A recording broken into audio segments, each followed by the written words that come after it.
Hello मेरे class 11 12 के प्यारे बच्चों। बेरोजगारी, तो बेरोजगारी हमारी समस्या नहीं है। आज के टाइम की सबसे बड़ी समस्या की अगर हम बात करें तो बिगेस्ट प्रॉब्लम तो बैकलॉग्स है। 99% बच्चे बैकलॉग्स बना के बैठे हुए हैं और बैकलॉग ही हमारी प्रॉब्लम नहीं है। हमारी प्रॉब्लम तो ये है कि भैया लेस टाइम और सिलेबस ज्यादा है। एक तो बैकलॉग्स, एक तो टाइम की कमी और सिलेबस इतना ज्यादा, और इन सब में फंस के हमारा कॉन्फिडेंस डाउन हो चुका है। उम्मीद की किरण नजर नहीं आ रही, क्योंकि देखो जब पीछे का पढ़ने जा रहे हैं तो आगे का छूट जा रहा है, और जब आगे का पढ़ रहे हैं तो पीछे का छूटा ही रहेगा। समझ रहे हो कि अगर आप पीछे का पढ़ने जाओगे तो आगे का छूट जाएगा, और आगे का पढ़ोगे तो पीछे का कवर नहीं हो पाएगा। तो क्या इसका कोई सॉल्यूशन है? क्या बैकलॉग्स को कंप्लीट करने का कोई तरीका है, कोई रामबाण है क्या? हाँ, एक बहुत तगड़ा सॉल्यूशन आपके लिए लेके आया हूं। सॉल्यूशन का बहुत सिंपल नाम है व्हाट टू डू का आंसर आपको मिलेगा। व्हाट टू डू का सिंपल आंसर है स्प्लिट मेथड। ये जो प्यारा स्प्लिट मेथड है ये क्या है इसको मैं एक्सप्लेन करूंगा। इसके लिए आपको पूरा वीडियो देखना पड़ेगा, और यकीन मानो लास्ट में आप एकदम मूड फ्रेश करके जाओगे और टेंशन मुक्त होके जाओगे। सो क्या है स्प्लिट मेथड? तो सबसे पहले आपको खुद को पहचानना पड़ेगा। सर खुद को पहचानने से क्या मतलब है? खुद को पहचानने से मतलब ये है कि आपको पहचानना पड़ेगा कि आप मेहनत करने वाले बच्चे हो कि नहीं। अगर आप मेहनत करने वाले बच्चे नहीं हो तो प्लीज इस वीडियो से अभी के अभी चले जाओ, क्योंकि मैं यहां पर आपको पढ़ने के लिए ही कहने वाला हूं। मैं वो टीचर नहीं हूं कि आपको झूठी तसल्ली दे दूं और फिर उसके बाद आप बस तसल्ली लेके 2-4 घंटे के लिए खुश हो जाओ और बाद में फिर परेशान हो जाओ। यहां पर आपको एकदम गजब का सॉल्यूशन मिलेगा, लेकिन अगर आप पढ़ने वाले बच्चे हो तो भाई देखो अभी भी टाइम है। अभी अक्टूबर स्टार्ट हुआ है, आपके पास बहुत टाइम है।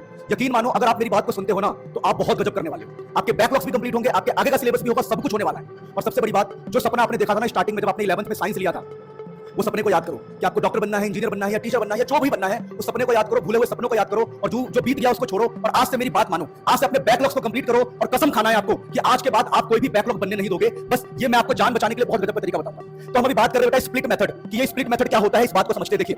स्प्लिट मेथड का मतलब ये हो गया कि भाई आपको ना सबसे पहले स्प्लिट क्या करना है कि अपने टाइम को, आपको अपने टाइम को स्प्लिट करना है, टाइम को, और टाइम के साथ साथ आपको अपने सिलेबस को भी स्प्लिट करना है। सिलेबस देखो, स्प्लिट का बेसिक मतलब क्या होता है? तोड़ना। आपको अपने टाइम को तोड़ना है। टाइम को कैसे तोड़ना है? जो भी आपके पास फ्री टाइम होता है, मैं दोबारा बोल रहा हूं फ्री टाइम। फ्री टाइम मतलब स्कूल और ट्यूशन को छोड़ के, जैसे मैं कहता हूं कि भैया मेरे 10 घंटे स्कूल में चले गए, समझो मैं समझाता हूं। मान लो कि भाई मेरे पास है 24 घंटे, और 24 घंटे में मेरे 10 घंटे स्कूल में चले गए, और मेरे 4 घंटे ट्यूशन में चले गए, और मैं 6 घंटे की मेरी स्लिप हो गई। तो 10 4 14, वैसे 10 घंटे स्कूल में नहीं जाते हैं, मुझे भी पता है। हार्डली अगर मैं स्कूल की बात करूं तो 8 घंटे ही जाते हैं बेटा। फिर भी मैं 10 घंटे लेके चला था, पर मैं एक आइडियल केस लेके चल रहा हूं। 8 और 4 घंटे ट्यूशन में किसी के नहीं जाते। ट्यूशन में max to max per day, max to max 2 घंटे ही ट्यूशन में जाते हैं। फिर भी मैं एक एक्सट्रीम केस लेके चल रहा हूं, एक्सट्रीम केस कि 10 घंटे आपके स्कूल में गया, 4 घंटे ट्यूशन में गया, 6 घंटे की आपकी नींद है, तो 10 4 14 6 20, तो 24 घंटे में से 20 घंटे आपके चले गए। तो मैं कहता हूं भाई आपके पास मान लो फ्री टाइम बचा 4 घंटे। अगर आपके पास 4 घंटे बचा है तो आप मेरी बात को ध्यान से समझो।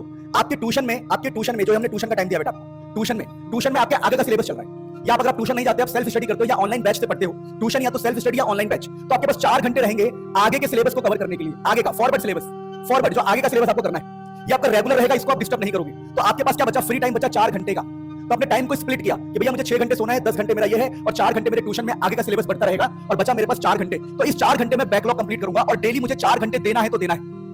भले ही कुछ भी हो जाए, दुनिया इधर से उधर हो जाए, मुझे 4 घंटे डेली बैकलॉग्स के लिए देना है तो देना है। तो सबसे पहले आप टाइम निकालो, टाइम को स्प्लिट करो कि आपको 4 घंटे बैकलॉग्स के लिए देना है। जब अब आपने डिसाइड कर लिया कि भाई मुझे बैकलॉग्स के लिए 4 घंटे देना है, अब आप सिलेबस डिसाइड करोगे कि भाई मेरे बैकलॉग्स में फिजिक्स में मान लो मेरे 5 चैप्टर का बैकलॉग है, मान लो कि केमिस्ट्री में भाई मेरे 5 चैप्टर का बैकलॉग्स है, मान लो मैथ्स में भी मेरे 5 चैप्टर का बैकलॉग्स है। जनरली 3 सब्जेक्ट होता है बच्चों के पास, यहाँ पर बायोलॉजी भी हो सकता है मैथ्स की जगह पर। तो फिर आपने क्या किया? आपने 15 चैप्टर का बैकलॉग्स निकाला, 15 चैप्टर।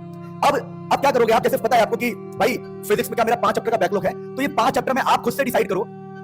देखो सुनो मेरी बात, 15 चैप्टर के आपके बैकलॉग से, तो फिजिक्स पढ़ना है मान लो आपको, तो फिजिक्स में आप डिसाइड करो कि आपको 5 चैप्टर में कौन सा चैप्टर इजी लगता है। स्टार्ट हमेशा इजी चैप्टर से करना है बेटा। इजी चैप्टर को पहले करोगे, फिर मीडियम वाले चैप्टर को, और हार्ड वाले चैप्टर को बाद में करना।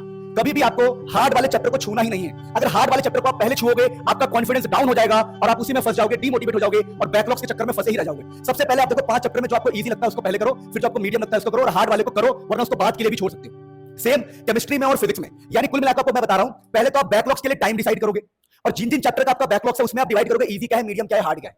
तो मान लो मैंने कर लिया कि भाई मेरे फिजिक्स में मेरा चैप्टर 4 मुझे इजी लगता है, मान लो इजी लगता है, तो मैं क्या करूंगा? 4 घंटे, एक दिन में 4 घंटे अपने चैप्टर 4 को दूंगा ही दूंगा।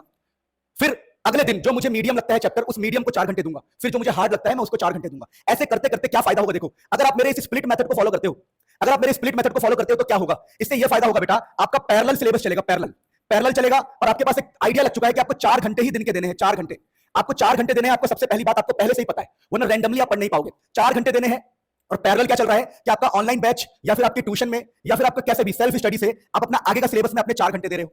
4 घंटे आपके आगे का सिलेबस चल रहा है और 4 घंटे आपके चल रहे बैकलॉग्स, तो आपका पैरेलल सिलेबस चलेगा और कुछ ही टाइम में अगर 1-1.5 महीने आप इसको ईमानदारी से फॉलो कर लेते हैं, सिलेबस आपके सामने झुकेगा और यकीन मानो आपके मार्क्स भी तगड़े आएंगे, आपका कॉन्फिडेंस भी बढ़ेगा और आपके सपने भी जाग जाएंगे। जो सपने आप मार चुके हैं, जो सपने आपके सो चुके हैं, वो भी जाग जाएंगे। अब हम बात करते हैं कि जब आप पढ़ोगे, स्प्लिट मेथड से पढ़ोगे कि सर 4 घंटे पढ़ना है, इजी चैप्टर पहले पढ़ना है, तो आपके मन में क्वेश्चन आएगा कि पढ़ना कहां से है। देखो, पढ़ने का मैं बहुत सिंपल तरीका बताता हूं। अगर मेरे मुंह से अगर गलत निकल जाए तो मुझे माफ कर देना, हाथ जोड़ रहा हूं। पूरे यूट्यूब की बात करें ना, बहुत बड़े बड़े चेहरे हैं, बहुत अच्छे अच्छे टीचर हैं, मुझसे भी बहुत अच्छे अच्छे टीचर हैं, लेकिन सबसे ज्यादा रिलेवेंट कंटेंट की बात करें, रिलेवेंट मतलब जो स्कूल एग्जाम और बोर्ड्स के लिए वैलिड है, तो वाईटी पर मैं डालता हूं। ये मैं भी जानता हूं, ये आप भी जानते हो, जो मुझसे पढ़े, बोलो मैं सही बोल रहा हूं कि नहीं बोल रहा हूं। मैं रिलेवेंट कंटेंट डालता हूं स्कूल एग्जाम और बोर्ड्स एग्जाम पर्पस से, तो प्लीज मेरे कंटेंट से अपना बैकलॉग कंप्लीट कर लो, कम टाइम में बहुत गजब हो जाएगा। बस इतना ही बोलूंगा, उससे ज्यादा नहीं बोलूंगा। तो कुल मिलाकर कंक्लूजन क्या निकला कि आपको स्प्लिट मेथड फॉलो करना है, अपना टाइम डिसाइड करना है कि भाई मैं 4 घंटे बैकलॉग्स को दूंगा और मैं इजी चैप्टर से स्टार्ट करूंगा, और पक्का बोल रहा हूं आपको डेली करना पड़ेगा और आपके सारे बैकलॉग्स कंप्लीट हो जाएंगे। सो क्या क्या आपको मुझसे चाहिए, आप प्लीज कमेंट करना कि सर मुझे ये चैप्टर कराओ, सर मुझे ये क्वेश्चन कराओ, सर एमसीक्यू लेके आओ। जो भी बोलोगे मैं आपकी डिमांड पूरी करने के लिए रेडी हूं। चाहे आप 11th के हो, चाहे आप 12th के हो, प्लीज कमेंट करना अपना नाम और मुझसे क्या चाहते हो कमेंट करना। मिलते हैं नेक्स्ट में, आपका खूब भला हो। और बहुत सारी वीडियो आपके लिए रेडी कर रहा हूं, सब्सक्राइब करके रख लो, बहुत गजब लेवल की वीडियोस आ रही है और मैं एनसीईआरटी के सारे सॉल्यूशन लेके आऊंगा। अब मैं एनसीईआरटी एक्सरसाइज के सॉल्यूशन स्टार्ट कर रहा हूं और जेईई नीट की वीडियो भी लेके आने वाला हूं आप लोगों के लिए। सो मिलते हैं नेक्स्ट में, आपका खूब भला हो। Love you all.